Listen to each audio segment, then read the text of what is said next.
This story is about myself on the subway when I was living in Philly. I would frequently take the trolley from West Philly out to Derby. The trolley stop is underground at the stop I get on, and the steps are fairly steep, such that at the top you can't see what's going on at the bottom. One day, I came to the top of the stairs, only to hear some yelling. Help me, man, I need some help." Being genuinely concerned, I proceeded to go down the steps a bit quicker than usual, only to find this African American gentleman at the bottom yelling sideways into the payphone down there. I thought to myself, there's nobody on that phone, is there? And sure enough, he just drops the phone as I sit down.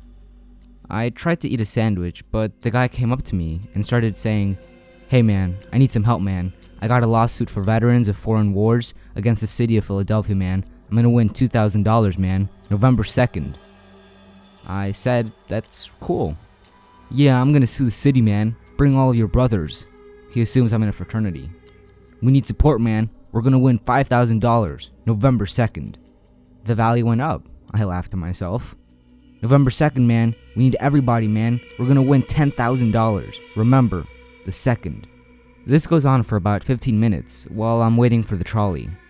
The guy is not mean, but he's just a bit aggressive and off-putting. So when the trolley pulls up, I make a beeline for the back.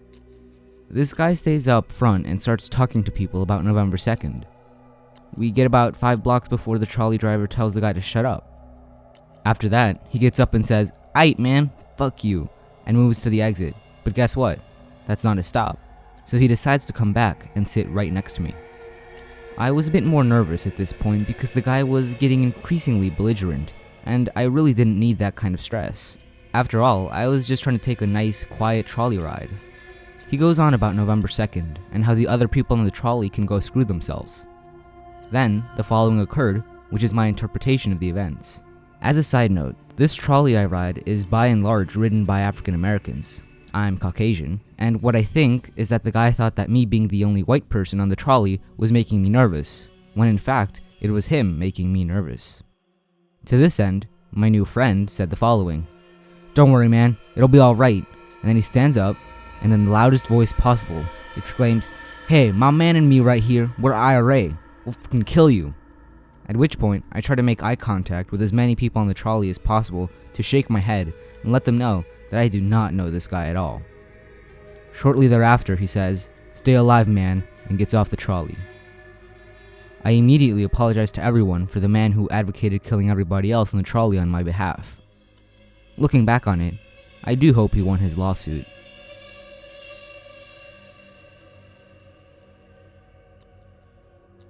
To provide some context for this story, it happened in early 2004. My boyfriend and I had gotten on the subway heading home. It was late at night, but there were still people going around who were coming and going to bars. There really weren't a lot of seats in the car we chose, and so we ended up sitting sideways near the middle. That was when I noticed him. He was across from us, and a little more forward in the car. However, his head was turned and locked on me. My boyfriend had sat on the opposite side of where he was, and was a bit preoccupied with his organizer, so he hadn't noticed yet. Then, the guy said out loud in a slurred voice, "You're beautiful."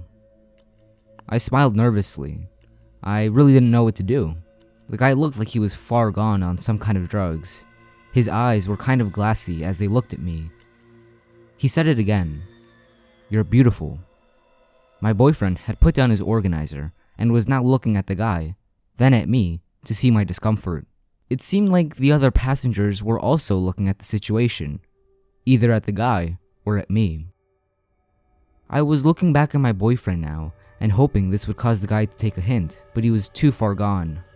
One more time, the guy said, "You're beautiful," and it was enough. My boyfriend stood up. To his credit though, he didn't want to get into a fight, so he just said to me, "Hey, I think those seats over there are open." And then he pointed to a pair of seats near the front doors. We stood, and my boyfriend stayed between me and the guy, keeping his eye kind of on him, but not just plain out staring at him. Just after we passed him on the way to the front of the car, we heard him say, "I've got a plan." This, in and of itself, was creepy. I had to think that this was some kind of thought that he simply couldn't suppress. I was totally freaked out. My boyfriend also wasn't comfortable, and so instead of going to the seats he pointed at, we went to the door.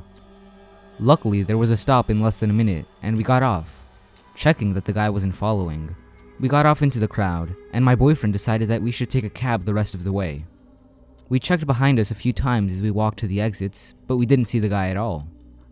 The station had one of those plazas where you can exit at any of the corners on the street, and so we decided to go to the far corner because it would be easier to get a cab going in the direction of our home. We went up and waited a minute or two to hail down a cab. I finally got in first, and then my boyfriend after me, and the cab began to roll off. I was looking out the window, and I saw that at the corner of the subway exit, the guy was standing there, looking around, no one else near him.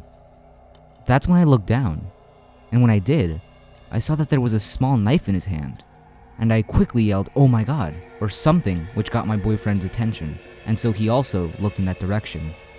Right then, the guy saw me, and as I was passing him in the cab, he put his hand in his pocket and turned to go back down the subway stairs, as if nothing had happened.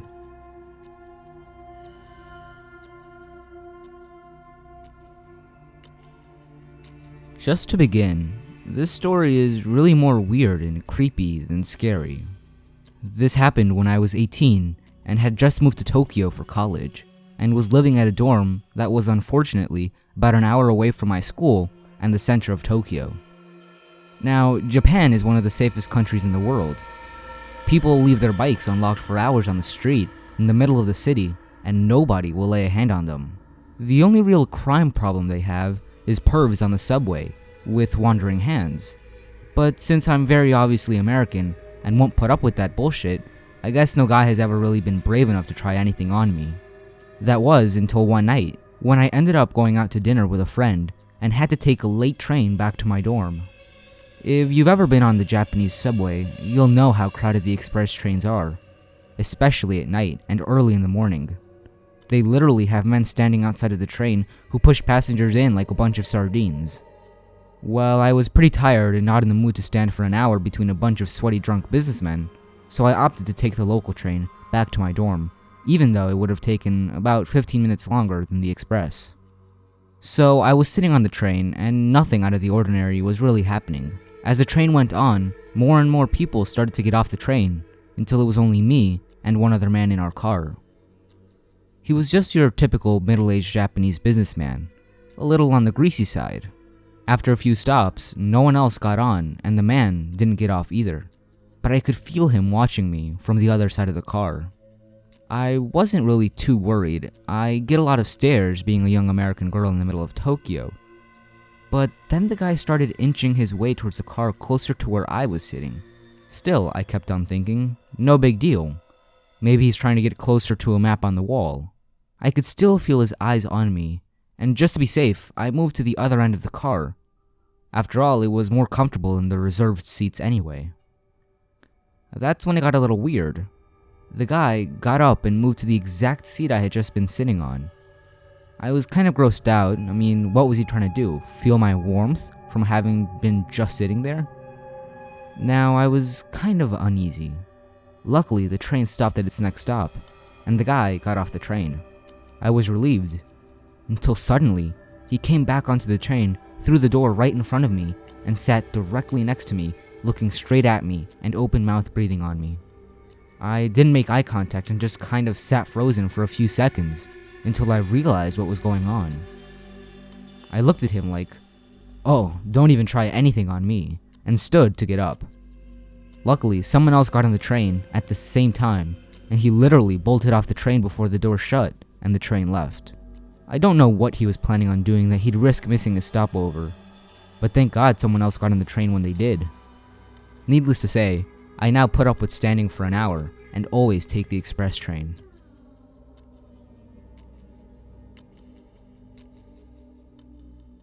It was fairly late at night last summer, and I was just getting off my shift at work. My car was in the shop and I was taking the subway home.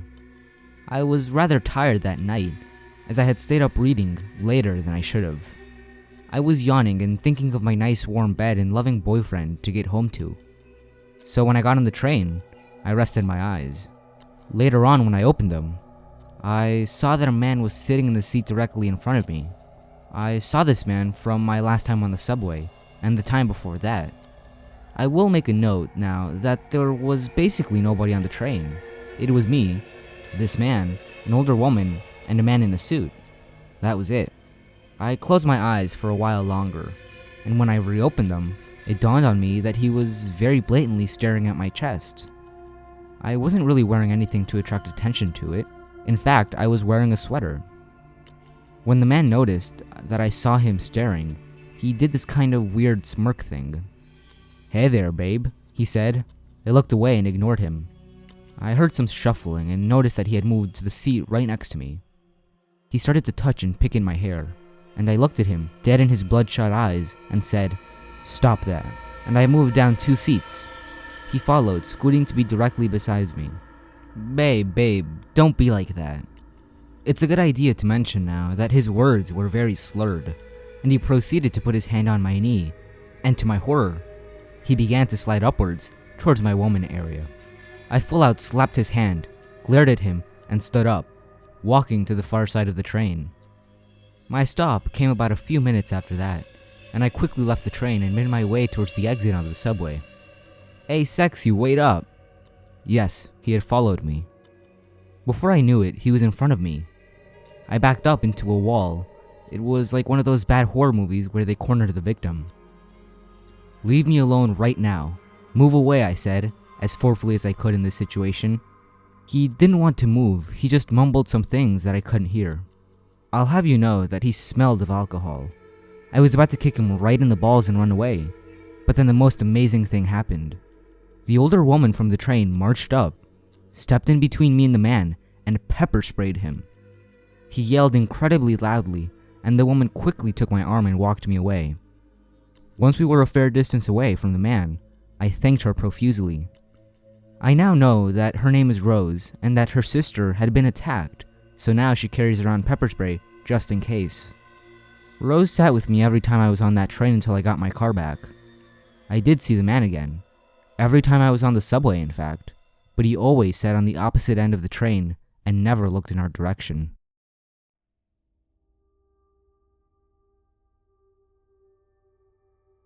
I've lived in the city all my life. I've been riding the public transportation system alone since I was 15. I have my angry don't mess with me and subway face down packed and consider myself pretty savvy. All that being said, I've never been so scared on the subway in my life. One night, my significant other and I were headed home from dinner and a movie. I had a great time and was talking non-stop about the movie. We eventually had to transfer trains and blended into the crowd, leaving one train and headed up a path to another. Along the way, I inadvertently cut this guy off when walking up the stairs. I turned and then apologized quickly and kept moving. We took a roundabout path to our connecting train, and I babbled on all the while. When we boarded our final train, I noticed my significant other glancing around uncomfortably. He grabbed my arm, uncharacteristic of him, and said we had to change train cars. I shrugged and obliged, still babbling. A few stops later, he wanted to change cars again. I started getting nervous and asked what was up. The guy that I cut off 2 train transfers ago was on the same train as us. I told him that he was simply being paranoid. Even so, we changed train cars in a random number of times. Each time, the guy mirrored our moves. I took a chance and glanced back to see the guy staring dead at me with a creepy smile on his face. He was big and unkempt and intimidating. Now I was genuinely terrified. We approached our train stop and hesitated. We didn't really want this guy to know which stop was ours. My significant other pulled me off the train right before the doors closed. The guy followed. We jumped back on the train quickly, and the guy followed. My significant other then pulled me off one last time, and the doors immediately closed, trapping the creeper on the train. I stood on the platform breathing hard with my arms around my significant other, and the guy banged on the train window once with that creepy smile still on his face as the train pulled out of our station. We walked home in the dark with our arms around each other and constantly looking around. I didn't take that path home for a few weeks afterwards. If my significant other wasn't with me, I probably would have never noticed that I was being followed. Now, I always look around when I'm traveling on public transit, just to be sure. Hey guys, I hope you've enjoyed this video. So thank you all so much for the support so far, and I'm really sorry about the long absence. I've been really busy with school, and I definitely hope to be able to record more regularly soon, and also definitely by summer. So thank you for bearing with me, and thank you for waiting for these upcoming videos. Also, if you haven't already, please like, comment, share, and subscribe. And if you're new, also follow me on Twitter. And also, a very special and overdue thanks to Logan Morefoot for designing the new logo and the channel banner. They look really awesome and cool, and definitely they look much better than the previous ones because I'm definitely not a good artist. Also, and just lastly, let me know what you guys want to see in the upcoming videos. I do have that upcoming viewer story in the works soon. Hopefully I'll be able to release that somewhat soon. But anyway, submit any stories you have to wormystories@gmail.com. And I'll see you guys in the next video, and don't forget to subscribe. Thank you for watching, and stay safe.